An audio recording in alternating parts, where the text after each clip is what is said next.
This podcast is recorded on the traditional and unceded territories of the Musqueam, Squamish, Tsleil-Waututh, and Coquitlam peoples. British Columbia, I've seen your mountains high, seen your pretty rainbows and your blue crystal skies, watched your winding rivers as they flow around the bend. To me you're not a stranger, you'll always be a friend. Coming to you from the West Coast, this is Politicos. Today is November 27th, 2025. I'm Scott Lundebaum. And I'm Ian Bushfield. On today's show, involuntary detention, climate plans, and pipeline dreams. There's lots of stuff happening. Go to patreon.com/politicos and support the show. Let's start here in BC, where David Eby started the week with a really big press conference for a really small bill. The province announced it was taking action to strengthen involuntary care and better support patients in this extended press release that has dozens of comments from different endorsers of these strong actions they're taking. It's got a detailed backgrounder on what voluntary versus involuntary treatment and care is and what facilities they've established since the election. And then you click through and open the bill, and it's two sections. Very short ones, too. Three if you count the coming into force paragraph. Right, the mandatory one. Yeah, it's a pretty short bill. You know, you could write that on the back of a napkin, quite literally, which does kind of make you wonder why there was the big show for all of it, because it's not like this is some drastic overhaul of the system they're proposing. It's important to understand this bill comes amid the ongoing litigation around the Mental Health Act itself, launched by the Council of Canadians with Disabilities. This is a lawsuit that's been in the works for almost a decade, as first they had to get standing to bring the lawsuit, and that went all the way to the Supreme Court of Canada, where they won, and then they had to bring the lawsuit itself, and they have completed arguments, and we are now waiting on the decision over whether patients being deemed to consent is constitutional or not under this realm. And we'll cover that when it comes out. But in the meantime, this bill has decided to just remove a few of those words. The section on deemed consent, specifically the words treatment authorized by the director is deemed to be given in with the consent of the patient within certain contexts, is no longer part of the bill no longer part of the act once this bill becomes law. And another section adds a little bit more liability protection for anyone providing treatment during someone's involuntary detention to someone in involuntary detention, provided it's in good faith and with reasonable care. There's already a number of, liability protections in the act, but Eby mentions that, this lawsuit could go either way, and he wants to make sure that doctors shouldn't be afraid that they're going to get sued. So it's very interesting to argue this bill is about protecting patients when half of it is literally about protecting the doctors. I mean, I saw quite a bit of the framing around this about protecting the mental health care providers rather than the patients on this. I think all the patient stuff was just about strengthening the act, but wasn't really all that patient focused in the framing from what I saw. As it goes by whether you listen to the statements Eby gave or the text of the press release, which largely just talks about the involuntary care regime they've built up. What's largely pointed out through this is the Mental Health Act that's been in place since 1964 and amended since largely allows them to do this, pending the constitutional challenge, at least. So this bill has drawn criticism from the BC Greens. I think it also draws criticism from the Conservatives the government's not doing enough anyway on anything level, but the primary critique I've seen is from the Greens, who have taken the approach of, this law is archaic and we should be focusing on giving treatment to those who want it before we try to force people into treatment beds that don't exist. But yeah, it's although there's still potentially some issues with the how far the involuntary care should go and whether or not enough is being done. We still don't have the results of the review that the province is committed to after the Lapu-Lapu tragedy, but the accused in that was somebody undergoing treatment and out on an extended leave from care, and there are real questions on that about whether or not that should be in place, whether there should have been stronger provisions and whatnot. And I would have liked to have, as we're doing this, also, look into that quite a bit. So the legislature's session is actually wrapping up pretty quickly, which suggests this bill will progress rather quickly through debate and towards royal assent, presuming they want to push it through by the end of the session. They have a week left. Next week is the last week of sittings. The bill is currently at second reading, so presumably it will go to committee. At least committee will be quick because there's only 2 lines to review, actually. And then, third reading and passing it. So they have technically the time to get this through, but dropping a bill this late in the session is notable, especially when they sell it as doing a lot, and it does not, in fact, do much. All of this comes as another sort of effort to help drug users is before the courts, as the founders of the Vancouver Compassion Club or Drug User Liberation Front are in court have already been convicted of selling drugs like they said they were selling, or, giving people drugs that they are not legally allowed to. Their argument was it was a harm reduction because they were taking drugs, having them tested, finding out if they were clean, and if they were clean, selling them so that there would be safe supply. What's interesting as this case and the ruling has come out is, lawsuits involve a lot of disclosure and release of information, and we were able to pull out that, Vancouver Coastal Health knew that they were doing this and supported an application for this organization to be designated overdose prevention facility, something the province had signed off on, and UBC researchers had agreed to work on drug testing until it kind of all fell apart, and the government got cold feet and backed away and left these guys to the wolves of the justice system. Yeah, though notably the exemptions that were granted covered operating the safe consumption site and doing testing for it. It did not extend to procuring the drugs, which is at issue in the concluded criminal trial. Sure. It was definitely not a secret that they were trafficking, though.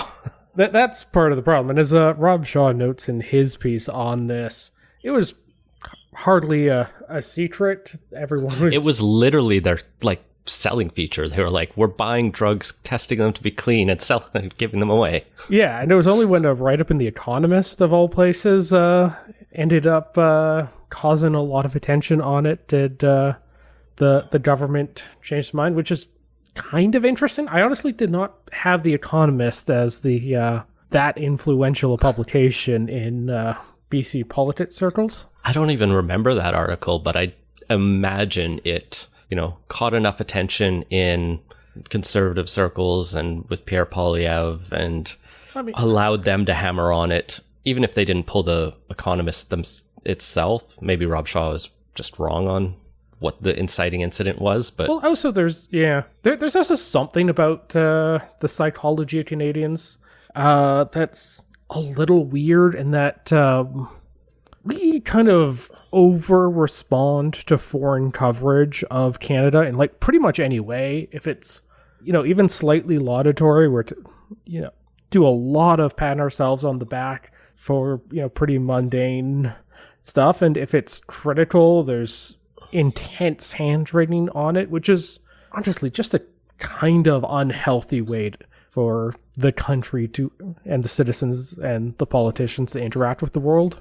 But, this is hardly the first time that there's been an issue brewing in Canada, and then it takes or once it gets reported in a foreign publication, suddenly the interest in it shoots up. One could argue John Horgan became premier because the New York Times declared BC the Wild West of politics. Yeah, like that's also a good example of that. And none of that stuff was a secret before. It had all been reported out in local publications, but for some reason, once somebody outside of Canada noticed it, it got a lot more weight behind it. And I don't know, there's kind of just a weird lack of self-confidence, self-assurance that it's not really all that important, or if it only gets reported domestically. You're not wrong. For its part, Dolph has launched a constitutional challenge over its charges, arguing that along the similar lines to the Insight case, that they are trying to save lives, and arresting them denies people right to life, liberty, and security of the person. And it'll be interesting to see how that case proceeds. I think, they have a strong argument based on past precedent, but the courts eventually have a very expansive view of Section 7, one that's not without criticism, but it would not surprise me if they ended up going that way. The other person kind of hinted at in Rob Shaw's piece is Bonnie Henry, who was the provincial chief medical officer, as many people will remember, and she was a pretty strong supporter of promoting safe supply as a tool to address the toxic drug crisis. And that kind of ties me to something I just wanted to flag post in here that came out a couple weeks ago, as BC's Human Rights Commissioner actually dropped a report on the toxic drug crisis, saying the province should take a human rights based approach to it, and kind of builds off of Bonnie Henry's work. And so I'll flag that as something interesting to read. Unfortunately for Carrie Grosvender, I believe is the commissioner, I don't know that the province is going to do that much with her report, but I appreciated that she wrote it, or her team at least wrote it. Yeah, I don't expect the province is going to do anything with that at all. I don't even think Evie or anyone even commented on that one. It's that maybe the health minister's office put out a pretty pro forma non-committal response to that.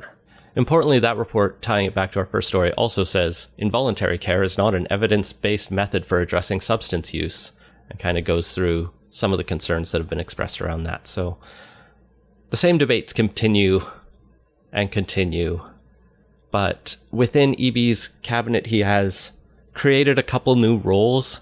Darlene Rochford, the MLA for Esquimalt-Colwood, has a new parliamentary secretary job as Parlsec for Armed Forces Development and Veteran Affairs, and Stephanie Higginson, the MLA for Ladysmith Oceanside, is the new parliamentary secretary for Primary Care Access. The latter one's pretty understandable, I think. Help people get GPs so they stay out of ERs, so ERs stay open. Yeah, it's entirely unremarkable for a provincial government to have a parliamentary secretary with a health-related portfolio. A parliamentary secretary for the armed forces is new. Yeah, well, particularly at the provincial level. That's there's been a bunch of defense-related parlsec positions federally, but notably, defense is in fact a federal responsibility, and at least since 1914, when Richard McBride, as premier, bought 2 submarines to stave off a perceived German naval threat. Which is a wild bit of BC history. The federal government then said, no, you're not allowed your own navy, and took them from us and denied us our freedom as a province. It would be a little bit different if Canada worked like the States and had provincial level, what National Guard equivalents there, but that approach never took off in Canada, and honestly, it's a little weird in the States, although maybe a little more understandable given their history. But yeah, this is unexpected because unlike a lot of things in the Constitution that are put in one or another's jurisdiction, defense in particular does not tend to have the lines blurred the way that healthcare or a bunch of other policy areas where the Fed gets involved in the provinces areas through power of the purse stuff, or the provinces trying to exert their influence on a federal policy. So this is unique in that respect, and also just kind of not what you'd expect from an NDP government. Even a provincial conservative government would generally not touch a defense issue. So last week we talked about the province's new Look West strategy for jobs and economic development, and a big chunk of that was aiming to have 1/3 of all defense procurement contracts in BC. And so when I see this... Notably, BC is nowhere near 1/3 of the country's population or economy. No, but we have ports and shipbuilding companies, and therefore it's actually quite easy to get there by just building the biggest ship, Scott. That's really it. So it kind of aligns on that sense for me that her goal will be to align the province with the major projects and the industries. The press release says she is also going to be responsible for building relationships with military organizations in the province to align skill training with emerging needs for national defense. So it's basically that. The veteran affairs part of her title is actually the more confusing one, because veteran affairs is very much federal and does not have as much of a procurement and expenditure side other than like the federal government's direct service provision to veterans. So I'm curious about that half of her role, but the defense procurement makes sense. It's armed forces development, not just it's basically to that, but help lobby Ottawa to get more of the funds going BC's way. She's the voice of the BC NDP's military industrial complex, or the voice of the military industrial complex in the BC NDP. I don't know. It does mention Rochford is a military wife in the press release as well. So direct experience, I guess, at least with the being in the military, but not. I guess we'll see. It's an ambitious goal, and given the federal government wants to spend a bunch of money on armed forces, we may as well get our coin. Beyond that, today featured 2 other report releases that was quite interesting, both kind of triggered by the BC Greens' latest agreement with the NDP Carga, I think it was.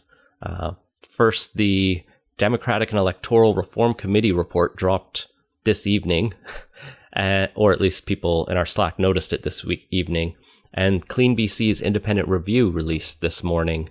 So, doubleheader of great news for the Greens in some ways. First, the committee report on Democratic electoral reform. This is the all-party parliamentary committee that was commissioned by the Greens to look at, and the NDP to look at, our democracy, including electoral reform, but not just electoral reform. And how do we make things better? And they actually came through with a lot of interesting ideas, things ranging from allow people to send mail to their MLAs postage free like you can to your MP. That's kind of cool. I like that one. Promoting civics education, updating privacy laws, annual enumeration, so we have an updated voter list at every time. They had 2 recommendations to consider preparing reports on allowing 16 and 17-year-olds to vote, and another one to look at extending voting rights to permanent residents in BC. Both of those would be the first, expansions of franchise in BC in decades, and I'd be curious to see how or if the NDP takes up either of those studies. Some things to modernize Elections BC. They want to give Elections BC a bunch more powers, including sharing voter email and cell phone information with political parties and candidates. Oh, I cannot imagine that one going over well with the average person. Oh, but the parties would love it. Oh, the parties would love it, I'm sure. And it's no surprise a bunch of politicians love the idea too, but it is already really annoying if you ever find yourself on one of those lists. Just the sheer volume of emails that come out, and if the parties could just build the list by getting elections BC data and like every party then gets a everybody in the province's email to blast out whatever fundraising email. Can you believe they did this email? They did suggest it would be limited. Like there would be rules around it. So it might be you could only do it for some like initial information, or I don't know exactly how it would structure, but it wasn't an unlimited granting email. And I suspect it might also be you have to give your email to Elections BC first. Yeah, with the, like, there would obviously be that. button. But political lists are pretty notorious for poor stewardship and tight controls on, so it would not surprise me if once a party gets them, it ends up getting distributed further than it should be. I think there were some things in here about improving privacy laws, but there would need to be some real work on that one beyond what the current state of affairs is in order to make that feasible. They would also look to have Elections BC be responsible for civics education, administering grants that promote nonpartisan civic education, directly require Elections BC to work to increase voter turnout, and give Elections BC power to oversee political party leadership contests, which is one I think the Greens have supported and the other parties have been, iffy about. But this committee did include representatives from all party, and I don't see a dissenting report from like the Conservatives, for example, on here. So it's interesting I do wonder how functionally Elections BC having a mandate to increase voter turnout would work. I'm not against the idea, but like if voter turnout goes down because it was a deeply uninspiring year of a status quo election, is there like does the CEO get in trouble? I doubt it. But this is probably just going to end up with rather than the election voter information card and maybe one or two other pieces of correspondence going out to people and the odd digital ad and whatnot, they would just step that up more. It's hard to think of a easy solution to it that isn't just push more content out there and do more reminders about getting out to vote.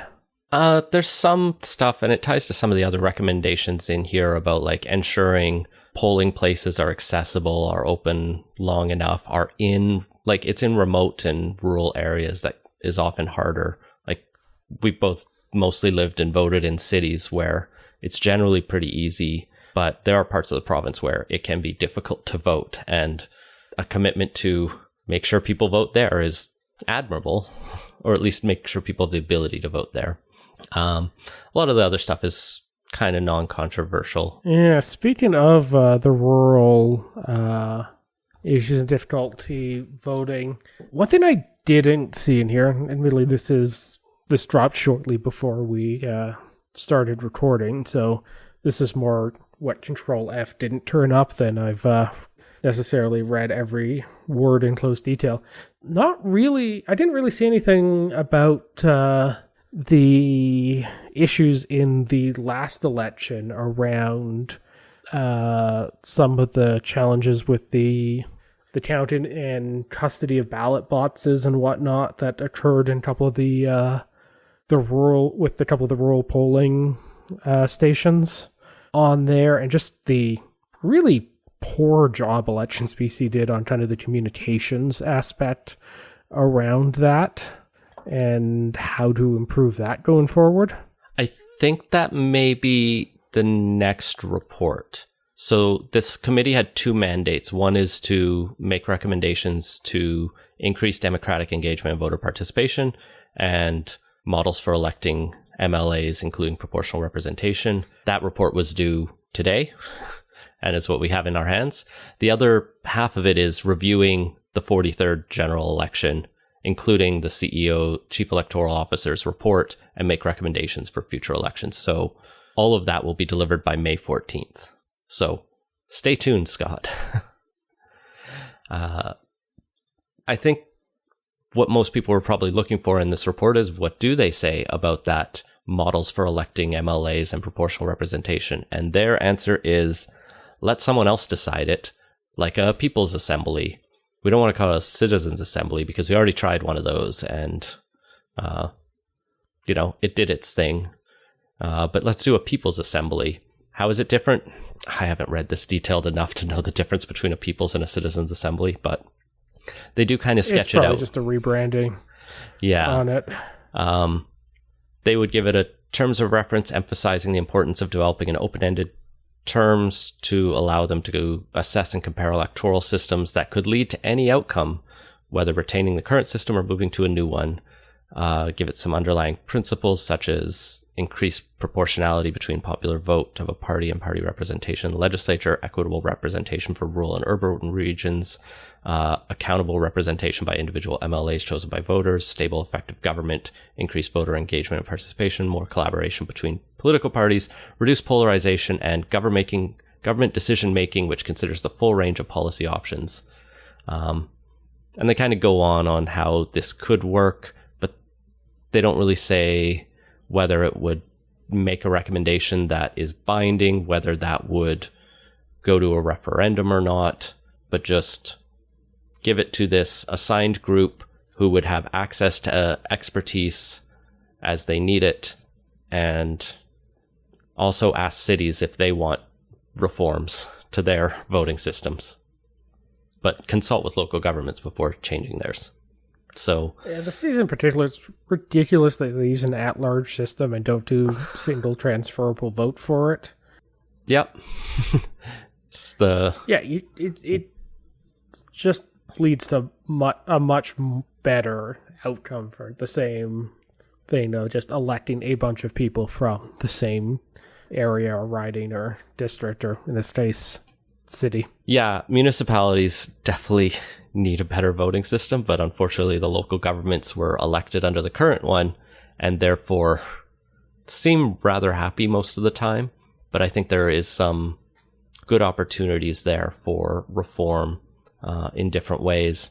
On the Citizen versus People's Assembly, there is a section on people supporting, people who wrote into this and participated in this. Almost 1,000 individuals and groups did, which is pretty good for a provincial committee recommendation. I think the only thing they've gotten more feedback on was that we should stop doing daylight savings time, and look how that's turned out. Had a pretty clear result from that, and they didn't listen. But I note at the end of their section... the daylight savings one has the complication that BC didn't want to go it alone without the jurisdictions immediately south that are major trading partners also changing over at the same time. Mm-hmm. So, which unfortunately means you have to get something through Congress, which is every year less functional. But that is kind of how it's going. Although at this point it's so unfunctional, it does make me wonder if Washington, Oregon, and California just decided to say, screw it, we're doing it anyway. I don't know if they can. I think time is a federal thing in the States. Yeah, legally, I think it's because it's technically like an interstate compact on that. It needs to go through the federal thing. I'm just saying, the situation right now is those sorts of things don't seem to be working particularly well. And the Constitution doesn't matter that much in the States these days, you're right. That's kind of, the point on that one. And I don't actually... It would be illegal. I'm just not sure there would be any actual consequences for that happening. On the question of citizens versus people's assembly, I noticed there's a comment in here that at least one expert pointed out that, quote, the language of citizens and citizens' assemblies can be a barrier, and these policy issues can affect residents and newcomers, so they should be inclusive as such. So use language that is more inclusive than that. So I'm fine with people's assembly, frankly. Like, I mean, that's comment strikes me as a little ridiculous, because voting and democratic engagement is something that is limited to citizens, and nowhere in here is there a suggestion to expand it to non-citizens, from what I... There's the section on permanent residents being considered the right to vote, as well as 16 and 17-year-olds. But that would just be a report on it. Yeah, that's my mistake. But yeah, it is currently a thing that is limited to citizens, and particularly, in my opinion, should remain so. Because being a citizen does carry a greater connection and obligations to the polity than merely being a resident. Sure. Does, and we should maintain that. Yeah, just to defend Dr. Weeb's comments here, the broader section on citizens and assemblies and forums that I'm reading that from is a section that just says we should use citizens' assemblies broadly to resolve complex issues that might affect everyone in the province. So it's not just about electoral reform, but like, what are some big policy issues that we want people to be a part of, where it's a little less dependent on whether you're a citizen or not, and just like, do you live here and does this affect you? In which case, permanent residents and even some temporary residents might be quite affected more than citizens. So people's assembly rolls off the tongue just as well as citizens' assembly, in my view, and I'm happy to take that point. But I think the broader interesting thing about this report is they found the way to come to a result that, you know, doesn't piss off the electoral reform advocates who were hoping this committee report would be the one that did it, but I think also doesn't, you know, commit us to do anything. It does say we should have another review of electoral reform, but do it in a engaged, non-partisan way, which I'm supportive of. But it's also a report by a committee. It was never going to be binding on a government. Sure. It is an all-party committee of MLAs of all parties, including government. And if government really didn't want to do it, their MLAs could have said, we're not including that. Yeah, but to your broader point, it's one of those things that, yeah, everyone's going to be more or less happy with the outcome, but I do expect a lot of this is going to be like so many other reports. It's largely going to sit and collect dust until there is some real political will to actually implement this stuff, and you might get a tweak here or there to some of the minor suggestions in there, but a significant overhaul probably is not going to end up happening, simply because at this point the government has a lot of other things occupying its time, and they're probably not going to make this a priority. Unless they think that a different electoral system could further screw their political opposition, which has been how we've gotten electoral reform the past in this province. We had, did we have ranked ballots when the Liberals and Conservatives thought it would be the way to keep the CCF out, and then the Socreds got in, and they went back to first past the post to just consolidate their own power. And the elimination of two-member seats was kind of just a slow, gradual process, as we all realized that was a dumb system. Kind of like the municipal systems. So the other major report today was the Clean BC review that the Greens had hoped would help reset the province's climate targets. This was commissioned by the government and given to two independent experts, Marin Smith and Dan Vinolovich. Dan's been on this podcast in the past, and both have previously worked at Clean Energy Canada, I believe.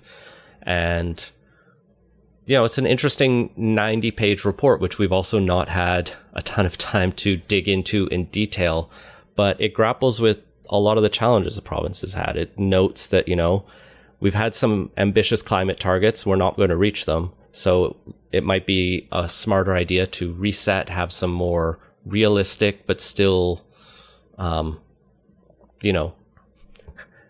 not ambitious, but targets that move us towards net zero by 2050. It grapples a lot with the challenge of the government's planned expansion of LNG with the fact we have targets to meet, and it doesn't really explain how we're going to square the circle. It just notes that, like, if all of this LNG comes online, we don't have electricity to make it clean, or at least like power the facilities that they're promoting without like 7 more Site Cs.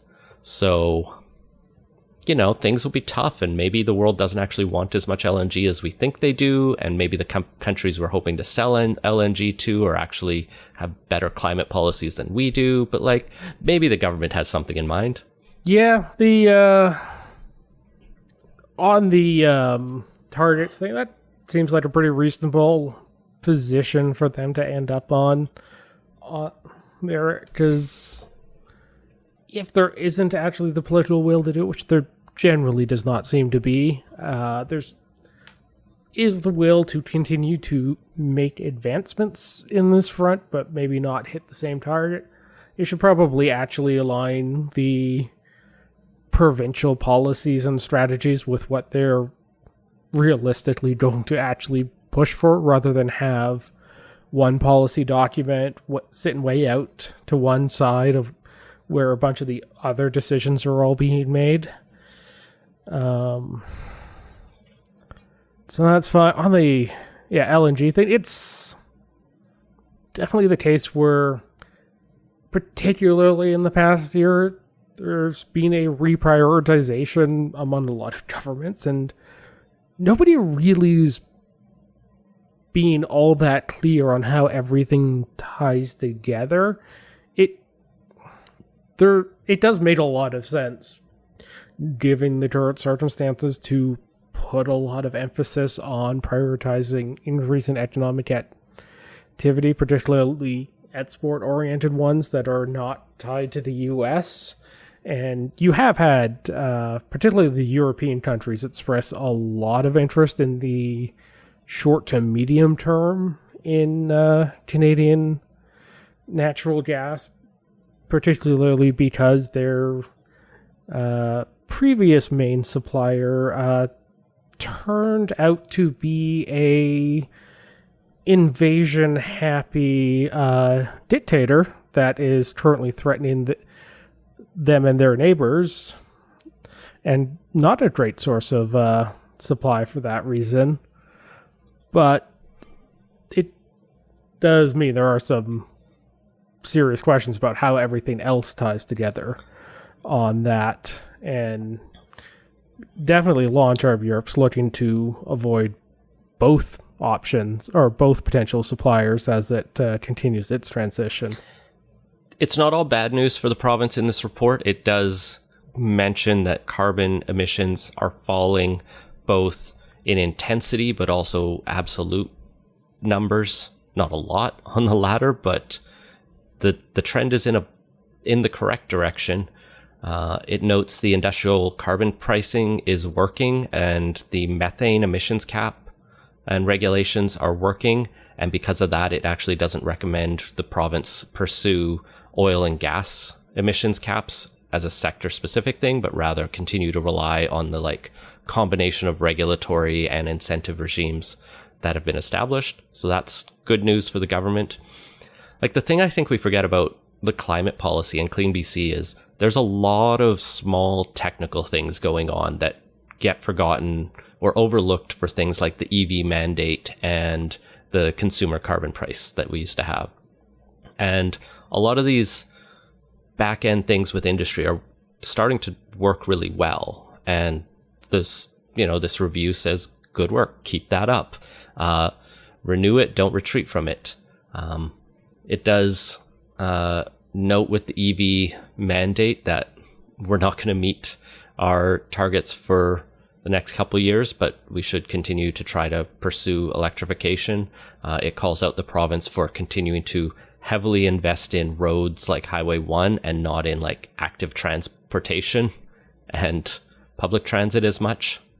So the active transit and Highway 1 seem to be a bit of an apples and oranges comparison compared to Highway 1 and public transit, because active transit's much more on a local scale, while the Fraser Valley Highway is not the sort of thing that even with a very expansive active transportation network is going to be able to be replaced by that. No, but I think what he's just trying to get at is, the scale is we're spending so little on active transport. Like it's $100 million over 3 years versus a few billion for one road project in one region. And like we could scale up active transport to $1 billion a year, still be nowhere near what we spend on roads. And it would be transformative for how our cities function and operate and reduce a lot of emissions in that way, even if Highway 1 is still busy. So I'm not saying he's saying cut Highway 1 funding, but I do wonder how much of that's just how these sorts of projects get allocated, where major highways tend to be provincial matters where active transportation sits almost exclusively at the local level, just because of the smaller geographic scale that it entails and what kind of infrastructure's involved in that. But yeah, the overall relative investments are something to look at, but particularly for a region as large as Southwest BC, I would really like to see the emphasis be placed less on active transportation outside of, say, City of Vancouver, and some potential improvements that could be made in some of the other municipalities, even though they're not as well set up for that.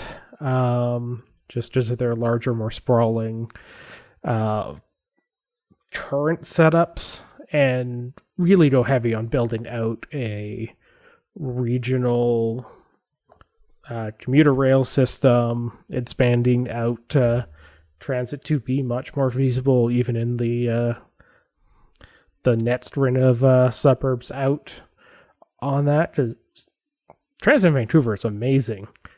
Even just going out to Burnaby, you can have some pretty lackluster sections of that covered, and that's fairly central in the region, heavily populated, and already has 2 SkyTrain lines, and even with that, there are some definite spots that aren't great to get around on transit.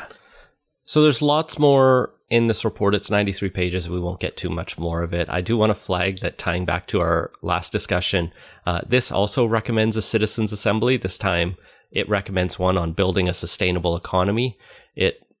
I haven't had a chance to dig into what it exactly means by that, but it does emphasize the importance of doing something like that to build a consensus on our future as a province. So beyond just like the partisan debate, climate is such an important issue that trying to do it heavy-handedly, political will falls off, as we've seen. But if you can get people engaged in it, maybe they're being optimistic, but I think they're hoping that something like that can take it out of the partisan sphere and get us towards a solution-driven approach. And credit to them for being that optimistic.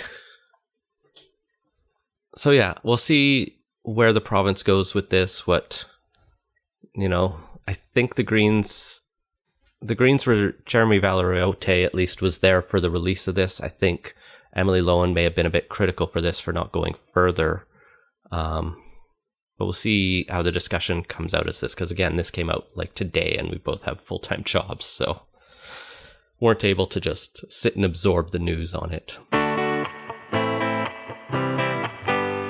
One of the challenges to implementing Clean BC is pipelines, of course. And tomorrow, Thursday, when we would usually record, it's widely previewed and telegraphed that Mark Carney is going to go sign a memorandum of understanding with Danielle Smith to greenlight a pipeline through our province to the north coast where tankers are presently banned, but I guess might not be forever if Danielle Smith gets her way, to get bitumen to the seas.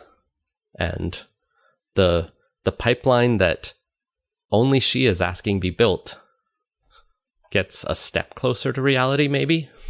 Maybe, we'll see. Still haven't been able to quite figure out how interested Carney is on actually seeing this through to completion versus creating peace with the West, kind of quelling the Ottawa-Alberta tensions and whatnot. Because, a memorandum of understanding is quite a bit different than we've seen with the other major projects, where it's here's a project, we're sending it off to the major projects office, and we expect it to be done. This one just might be Carney wants it, if a pipeline doesn't go through, that the blame doesn't go to Ottawa on that one. Yeah, I've seen... Potentially, or alternatively, you could see this as a case of Carney going full send on any economic development option anywhere in the country, and that's another thing to add to the count for GDP, so we're going full speed ahead on it, and either could be the case. And it's, I think, only going to show up both once we actually see this memorandum of understanding when it gets revealed tomorrow, which might actually be before this actually goes out and people are listening to it, and then kind of what happens after that, because it is entirely possible this memorandum of understanding could go through. There could be a general agreement in principle to change the contours of the tanker ban, and then not a whole lot ends up happening with it. Yeah, I've seen both explanations, right? The former being Carney is the babysitter who's just given the toddler the shiny toy to distract her, so she plays nice. And the other being that, screw it, let's just build anything we can. Consequences be damned. Yeah, what did you think elbows up meant? Vibes and essays view on that, rather than the we're going mats out on the GDP machine. And in either case, what's interesting here is from the leaks, it sounds like Smith is making concessions, right? It sounds like she is willing to agree to actually increase or strengthen Alberta's industrial carbon pricing regime that still exists, and actually, do some other work to support climate offset initiatives, probably mostly carbon capture and storage, because that's the industry's favorite way to go about it. And if he gets Danielle Smith to become a cheerleader, or even just not a heavy critic of the industrial carbon price, that kind of saves it in the country, because then it's just Pierre Poilievre still trying to make it a thing. And maybe Strautmo throwing the odd punch at it too. But it loses a lot of salience then. So that would be a big victory for him. I think it is notable that Danielle Smith politically is getting a pretty good win out of this regardless. Like, she gets to say, I'm the one moving pipelines forward in Alberta, which is a big thing for her base. And this comes as she is under fire from Labor for invoking the notwithstanding clause. She's around the right to strike. She's under fire from social groups for invoking the notwithstanding clause again to limit trans rights in the province. She's under a number of scandals in the healthcare system for various reasons. Her MLAs are under, I think, 12 recall initiatives now. Whether or not any of those go through, there's the referendum to stay in Canada, which, you can have your political view. We can agree or disagree with that strategy, but it's not going well for her that they are getting so many signatures. And so in some ways, Carney didn't need to give her this win. He could just let her, flounder in her own challenges domestically. Yeah, but at the same time, it's kind of refreshing to have a government in Ottawa that isn't trying to do a bunch of political calculus about which provincial politicians they want to help or hurt their fortunes of, and just kind of focusing on running the country rather than doing political management for 10 provinces and often a few of the big cities thrown in there too. Perhaps, but we will probably also see that the goodwill doesn't extend both ways for very long, because I don't trust the premiers in any province to extend the same consideration for as long if it suits them politically. But, fundamentally, I'm not even convinced another pipeline is a particularly valuable deal for the country. There's some talk about how much revenue it could generate, but as we talked about, BC has signaled some willingness and openness or even support for further expansion to Trans Mountain, which no one else seems to have bitten on, weirdly. David Eby just randomly comes out, hey, we should expand Trans Mountain, and everyone's like, yeah, sure, David, and lets him go with that. Instead, we're talking about this pipeline that no company has said they want to build, and a lot of coastal First Nations are still diametrically opposed to, making this very difficult to get beyond the, hey, wouldn't that be nice phase. And well, on the no companies willing to build it, if there's a tainter ban in place, you're not going to have any proponents come forward anyway.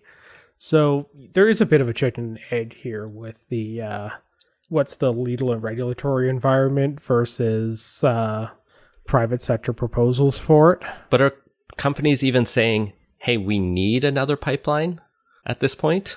I'm not even seeing that from industry. I mean, a lot of the industry's also been saying that they've generally been shifting their focus for future investments out of Canada. So they may not even be looking all that closely because the regulatory environment is such where there isn't a lot of certainty that if they propose something and invest a lot of money in moving it through the regulatory process, that there's a reasonable likelihood of success on it. And or we're also kind of getting to the realm where oil demand may be closing in on peak oil, at which point, expanding capacity a bunch for new projects to export becomes financially pointless. And building a pipeline to start shipping oil in 5 to 10 years when peak oil might be within that period, it's probably not the best economic investment, but it makes Daniel Smith happy. No. Well, if they do address some of the regulatory barriers and there's no taters, then there's no taters, and that's also fine. Anything else? So yeah, we'll see tomorrow. This is already causing some rifts, reportedly, in the Liberal caucus. A lot of the BC MPs aren't super happy. Stephen Guilbeault is on his 10th threat to resign. Good for him. He resigned so much, people have stopped paying attention on there, and at some point he should put up or shut up on that one. Because he threatened to resign 4 or 5 times during the last part of the Trudeau years on that. And if you're a minister, once you start threatening to resign, you really need to either do it or get behind the party. But that is basically the nuclear option as a minister. And we've seen cabinet members resign over matters of principle before, but what generally has not happened is throwing a fit and threatening to resign and then just not, and then repeating that like 4 or 5 more times. To his minor's defense in this situation, he didn't say that publicly. He did more like it got leaked from internal discussions. And I was just Googling to see the last time, and there's a great 2023 article from when he was called before the Senate, and he told the Senate, I haven't said I would be resigning over carbon pricing, when he was allegedly threatening to resign if there were further carve-outs to the carbon tax. But, I think the pressure is on for BC Liberal MLA or MPs. Some of them, like, I don't think there were a ton of close races. I'd need to go back and look through. But, like, BC is a place that can go 3 ways, right? There's a lot of red-orange races. There's a lot of blue-orange races. There's a lot of 3-way races in the province in a normal election when the NDP aren't scraping the bottom of the electoral tank. And so those Liberal MPs have to be looking at their future and going, listen, we didn't get elected to build pipelines. We begrudgingly accepted buying that last one, but we were kind of under the assumption that would probably be it. And now we're suddenly like gung-ho with Danielle Smith. They probably don't like that. So I think there is a longer story here about caucus management and caucus satisfaction with Mark Carney, and how long before the Trudeau era MPs, frankly, start to get more grumbly and either slowly vacate the party for a new wave or overthrow the king, so to speak. Not literally, they're not going to do regicide, but like depose Mark Carney is what I mean. Well, just as a baseline, it's kind of refreshing to have more caucus grumblings and stuff. The Canadian system is way too strong on party discipline, and there isn't enough of the internal party dynamics and internal party democracy really helping shape stuff, keeping the executive and cabinet on their toes and whatnot. So if we could kind of start to reverse a multi-decade trend, but one that really reached a crescendo under Trudeau, it would probably actually be healthier for Canadian democracy. Yeah. We need a bigger parliament, frankly, but we're not likely to get the size we need. Well, a bigger parliament, but I mean, how big's the Australian parliament? They can't be. That might be too far in the other direction, though. Yeah, but just that culture right. that exists. And yeah, there are definitely structural aspects regarding number of seats. Yeah, they have 226 seats, and only 150 of those are MPs. The rest are senators. So like much smaller caucuses there, but just a political culture that is much more